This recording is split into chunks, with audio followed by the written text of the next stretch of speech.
When Congress threatened to block the reauthorization and expansion of the USA Patriot Act in 2006, President Bush announced that he would still enforce the law even if it was not a law.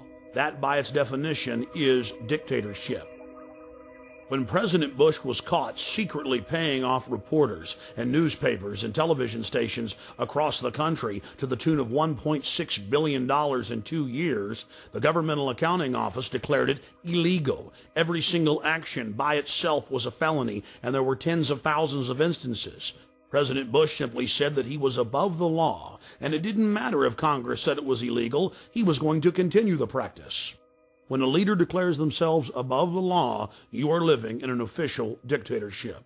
We have found out from our time in the services that there are certain people in the press who work as agents of influence of the intelligence services. In Britain, it's very easy to reward people with privileges, with contracts, with honours, with appointments to the House of Lords, with knighthoods and so on. So no money has to change hands, but those people know very clearly that they have a job to put out propaganda on behalf of the services. Now, I have no problem, of course, with the services arguing their case in the media, but if they're going to do that, like anybody else, they should declare where they come from and why they're stating that point of view. Fortunately, as a result of our book, Spies, Lies and Whistleblowers, one of the prominent agents of influence, in fact two prominent agents of influence, Dominic Lawson and Con Coughlin, who both work for the Sunday Telegraph, have had to resign. Because, of course, once you're exposed as an agent of influence, you can no longer do that job because people just simply say, well, he's saying that because he's working to an MI6 brief.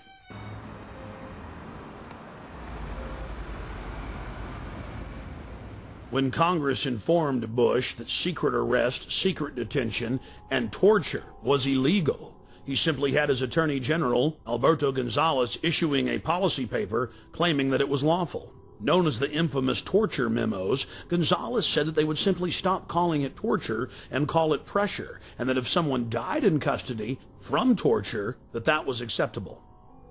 But White House counsel John Yoo went even further. In memos that he wrote for the president that were used by the military as their authority to engage in torture, he stated that they could even torture small children in front of their parents, in some cases sexually. And in another shocking turn, President Bush has taken to signing pieces of legislation that haven't even passed the Congress. President Bush was also caught engaging in warrantless searches using the National Security Agency to spy on the American people. Bush claimed that he had executive authority to ignore any federal law he wished. The 1878 Posse Comitatus law bars the military from engaging in law enforcement activities against the American people. Bush was caught using the Defense Intelligence Agency, a branch of the Pentagon, to spy on peaceful anti-war activists. He again claimed that he was above the law. Bush then claimed that the Constitution gave him the right to spy on the American people. Of course, the Constitution and Bill of Rights says the exact opposite. In the midst of the scandal, the retiring head of the National Security Agency went before the National Press Club and informed everyone that there was no need of a warrant in America. He chastised a reporter who claimed that you needed probable cause to search someone.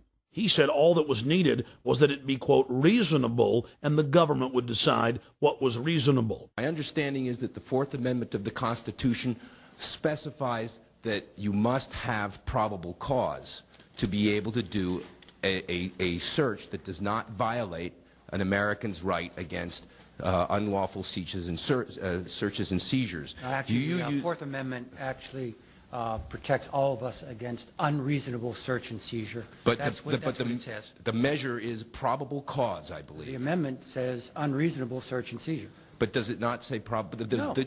The court standard, the legal standard, search and seizure. the legal standard is probable cause. General, you used the terms just a few minutes ago. We reasonably believe, and a FISA court, my understanding is, would not give you a warrant if you went before them and say, we reasonably believe. You have to go to the FISA court, or the Attorney General has to go to the FISA court and say, we have probable cause. And so what many people believe, and I'd like you to respond to this, is that what you've actually done is crafted a detour around the FISA court by creating a new standard of reasonably believe in place of probable cause, because the FISA court will not give you a warrant based on reasonable belief. You have to show a probable cause. Could you respond to that, please? Sure. I didn't craft the authorization. I am responding to a lawful order All right? The Attorney General has averred to the lawfulness of the order. I will now read the Fourth Amendment in its entirety. The right of the people to be secure in their persons, houses, papers, and effects against unreasonable searches and seizures shall not be violated, and no warrant shall be issued but upon probable cause, supported by oath or affirmation, particularly describing the place to be searched and the persons or things to be seized. Notice the Fourth Amendment clearly states no warrant shall be issued but upon probable cause, and that must be supported by an oath or affirmation, and particularly describing the place to be searched and the persons or things to be seized. That is the definition of reasonable. Reasonable is having a witness and having probable cause, and specifically knowing what has been done that is wrong and against the law that you're searching for. Not just, oh, we say we're being reasonable. The National Security Agency director clearly knew what he was doing. He knows that 99% of Americans have no idea what the Fourth Amendment actually says. So he claims that it's okay for them to spy on us without a warrant, counting on us being ignorant. That ignorance needs to end. Or maybe he's looking at a Fourth Amendment that the rest of us haven't seen. Several years into the occupation of Iraq, President Bush told the world that they had freedom of the press. Now it's been revealed that if you write one story critical of the occupational government, you are instantly arrested and sentenced on average to 30 years in prison. In some cases, reporters are simply executed or tortured.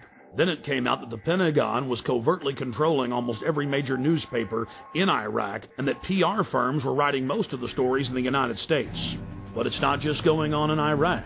Billions and billions of dollars a year are spent paying off reporters, planting fake news stories, and producing fake newscasts. The military calls this info wars, seizing the mind of the enemy, and they are treating the American people like an enemy. When you learn that the Pentagon, the CIA, and the White House are openly engaging in military-style propaganda against the American people, then you begin to realize why large portions of the American population simply don't have their facts straight.